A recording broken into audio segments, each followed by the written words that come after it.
Hey, didn't see you come in. I'm immortal. You can call me John the Spider, though. Welcome to John's Storytime. Today we're gonna be reading some fan fiction. Also, by the way, we're joined with, Edward. You know, so, Hello. we're gonna, let's read some fan fiction. Okay? Let's search through my bookshelf. Over here. Let's see. Here's a good one. This one's called Jason Voorhees X-Reader One Shot. My favorite. Okay, let's get straight into this. Okay, the first chapter. How many chapters is this? I mean, it's a one shot. Okay, so it's one chapter. The chapter's called Well Heck. You wake up with a jolt, clutching your chest as you try and even your breathing. Your eyes dart around the room, scanning for answers to what you thought was a scream. Slowly, you creep out of bed, cautiously wrapping your hand around the doorknob. Anna, if this is a joke, it's not fucking funny. You whimper as you exit the cabin. Another scream. He said a naughty word. Another scream. Anna! Oh shit. It's like Until Dawn in the beginning. Hannah! Anna, you scream frantically, trying to figure out where the yells are coming from. You peer around the side of the cabin, and that's when you saw it. A man crouched over Anna's lifeless corpse, pulling out a machete wedged between her ribs. You cover your mouth to muffle your scream as hot tears stream down your cheeks. The figure cocks its head towards you, dark eyes peering from behind the mask. You stare back, whimpers managing to escape your throat. This is actually pretty good. But please, you gasp out. He walks towards you, blood-stained machete in hand. Your eyes widen as he lifts the weapon above his head. Instinctively, you throw both your hands in front of your face. The blade comes down, and swiftly, as blood begins to gush out of your palms, of your hands. You yelp, trying to back away. He takes another large step towards you. He takes another large step towards you. You fumble in the dirt, trying to help yourself up, only to fall back down onto the ground. The distinct taste of earth and copper left a sour flavor through your mouth. You spat the residue out, blood dribbling down your chin. Why are you coughing blood? He just sliced your palms. You snap your head back around to see the man. He remained too still, almost lifeless. What do you want? You managed to scream out. Wiping the stream of tears out of your eyes, he looks down at you, then to his large hand in front of him. You look down at your own mutilated hand, wincing at the sight of it. You shake your head furiously. Fuck off, you shout, clenching your fists. Blood had started to trickle down your wrists. The muscular figure steps towards you with his hand still held out. You spit again, this time on him. That made him mad. He lets out a low grunt from behind the mask before sweeping you up. You thrash and struggle in his firm grip, screaming incoherent things as he carries you through the forest. You couldn't fight him anymore. Fists pounding against his back become sobbing into his blood-soaked clothes. I got saliva in my mouth. Gotta swallow this shit. Okay. After a while, everything became silent. Interesting. Except for a crunch of twigs and leaves and the occasional grunt he does. Yeah, this is actually a pretty good story, not gonna lie. You sniffle, looking up at your was I really about to say prosecutor? You looking up at your prosecutor, clearly for the first time. He wore a large hockey mask, with the dull details almost fully faded away. He glances down at you. Quickly, you nuzzle into his chest, avoiding eye contact with those cold, murderous eyes. Squiggly line, squiggly line, squiggly line, just a lot of squiggly lines, okay? After what seems like hours, you appear in front. Fuck you, phone. Shut the fuck up, you piece of dumbass shit. Fuck, bitch. Okay. After what seems like hours, you appear in front of a dimly lit shack. It was petite in size, showcasing a small wooden door and a window. What, y'all about to fucking that? He ducks his head inside and places you down gently, rubbing the back of his head awkwardly. My hand, you, Jesus Christ, I said that so badly. My hand.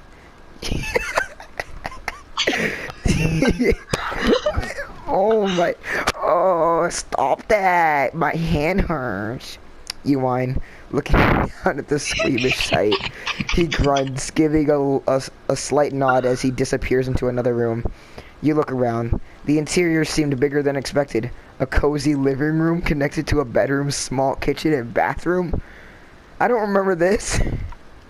I mean, technically the entire cabin is like 2 rooms, so yeah.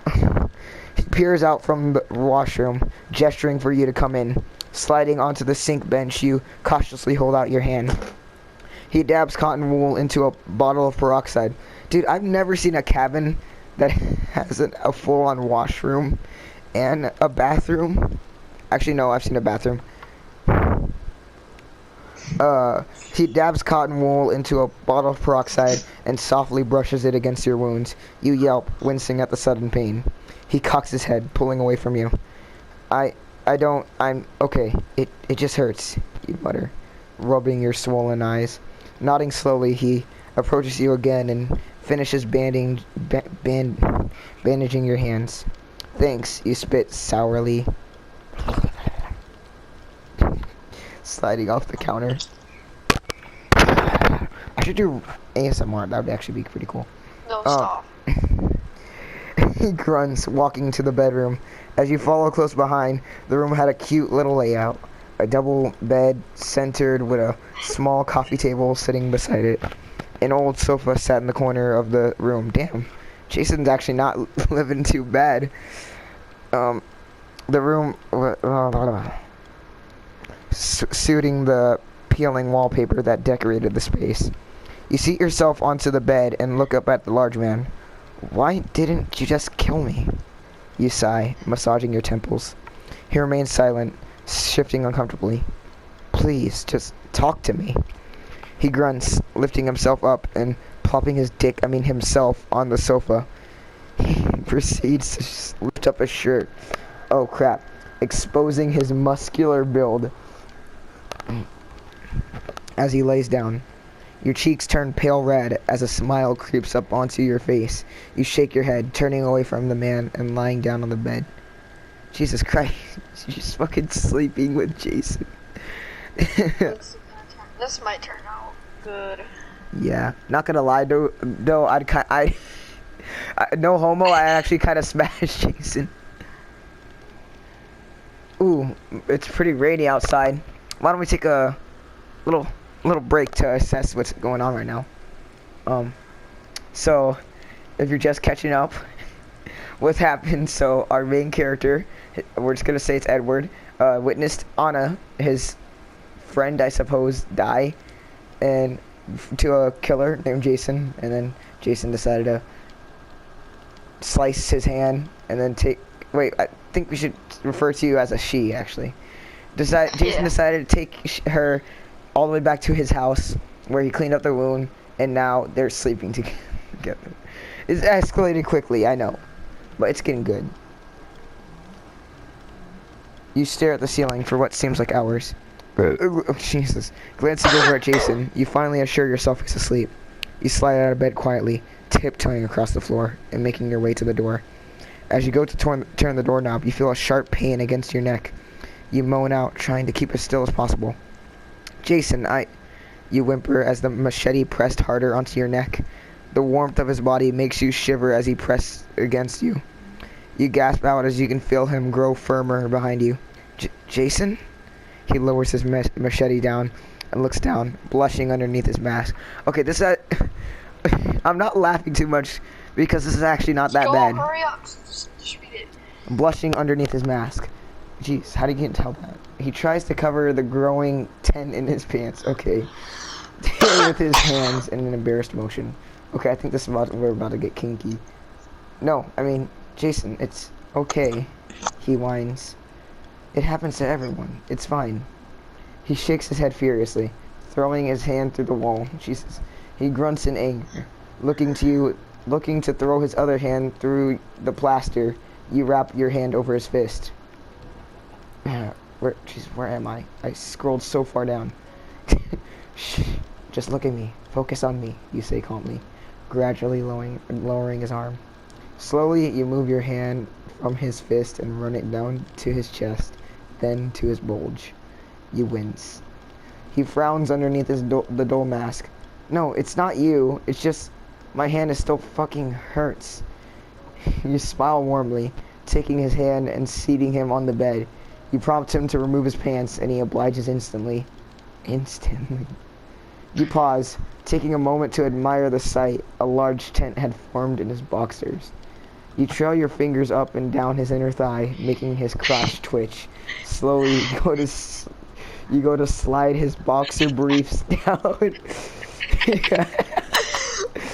But he stops you. Jason, it's okay.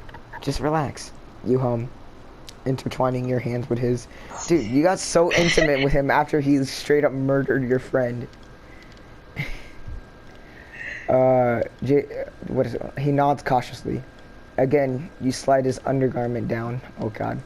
He blushes furiously as his cock springs out. Oh shit. Pre-cum dribbling down his member. Hesitantly, you press your mouth against the tip of his cock, earning a low grunt from the man. You start to take him in your mouth. Oh shit. Inch by inch until you can't take him any deeper. You slowly start to trail your tongue down the shaft of his dick, and as you slide him in and out of your mouth, making obscene clicking sounds. You bob your head rhythmically. Oh god, I'm nutting. Oh, nut time. Okay, I'm gonna stop nutting now. You slowly start to trail your tongue down the shaft of his dick. Wait, oh, I already read that. You bob your head rhythmically, I like saying that word, as he muffles his moans underneath his mask. You pull off, knowing he's about to climax, and smile. I want to try something. You begin to slip off your skirt, exposing your soaking wet panties. You sit in his lap, rubbing his cock between your folds, painfully slow. It's tasty.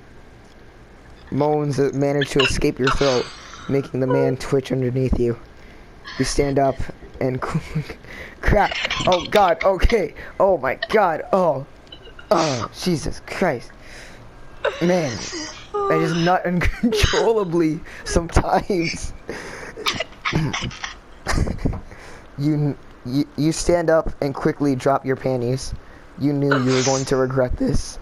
You position yourself in his lap once again, guiding his cock to your entrance as he wraps his arms around your waist. A moan escapes both of our lips. You lower yourself ever so slowly, wincing as his girth stretches you out nicely. You stay motionless as you adjust his thickness. He in your core, becoming hotter and harder the deeper he goes. You begin bouncing on top of him as his cock begins visibly throbbing inside you. You moan loudly, a hand beginning to massage your clit in circular motions. You can feel yourself close to climax as the heat in your core rose. Bouncing more vigorously, you came, juices leaking down the base of his cock. Panting, you lifted yourself off the man, wrapping your hand around his profusely large crotch. Not worrying about the pain, you guided your hand up and down until he...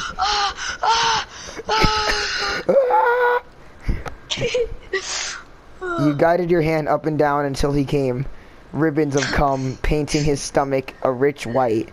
You smiled, plopping yourself next to the man. Wow. It was all you could choke out. Was all he could respond. The end.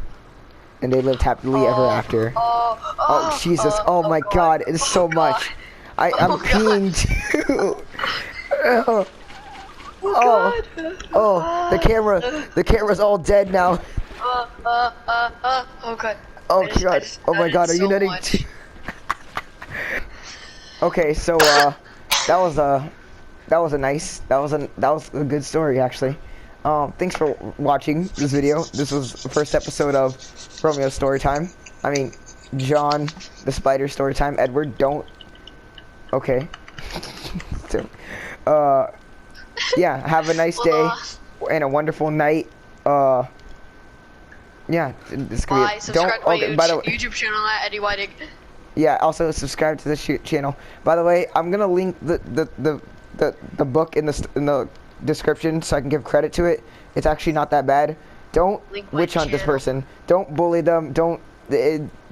Okay, you know, everyone has a passion, so don't, you know. Okay, I'll link Edward's goddamn channel. Okay, thanks. Bye.